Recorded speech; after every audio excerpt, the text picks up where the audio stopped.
When Subramaniam Swamy was nominated to the Rajya Sabha, there was a lot of enthusiasm around his tenure as the Rajya Sabha MP. But as his tenure comes to an end, it doesn't seem like a happy ending at all. But why? Let's find out.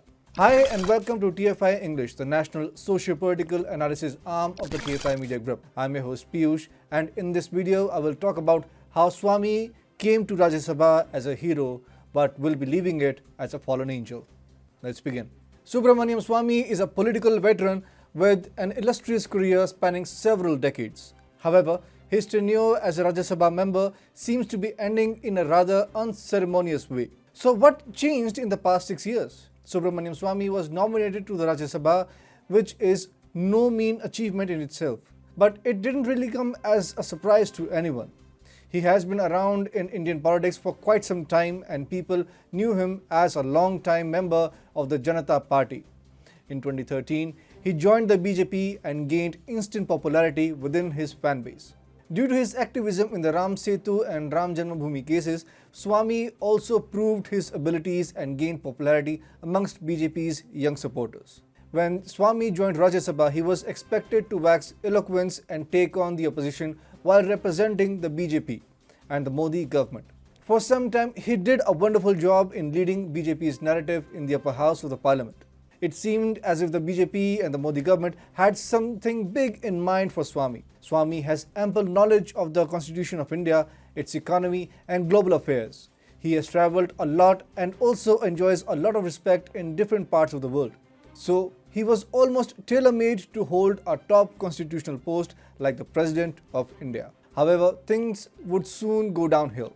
Things didn't go well between Swamy and former Union Finance Minister late Arun Jaitley. Swamy had criticized Jaitley's policies as the Union Finance Minister.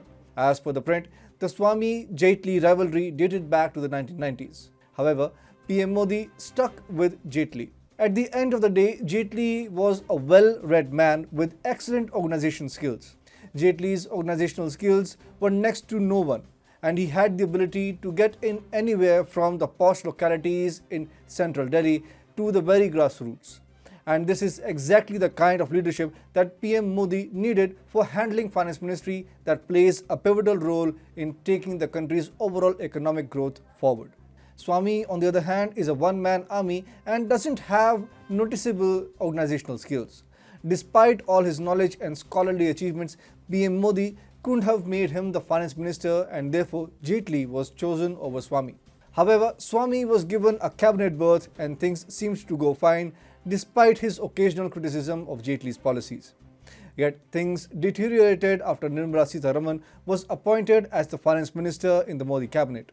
After Sitharaman was made the finance minister, Swamy became openly critical of the Modi government. He started attacking PM Modi over political controversies like the naming of Ahmedabad Cricket Stadium. Swamy also made some particularly unpleasant allegations against the Modi government over the Sino-India military standoff and seemed to criticize the PM over trivial and irrelevant matters. Swamy is therefore no longer popular with Prime Minister Modi's huge support base. BJP workers and supporters rally behind PM Modi, and Swamy's utterances against him completely changes everything. Swamy had joined Rajya Sabha with a lot of enthusiasm amongst BJP supporters, but the end of his tenure is turning out to be rather unceremonious for obvious reasons.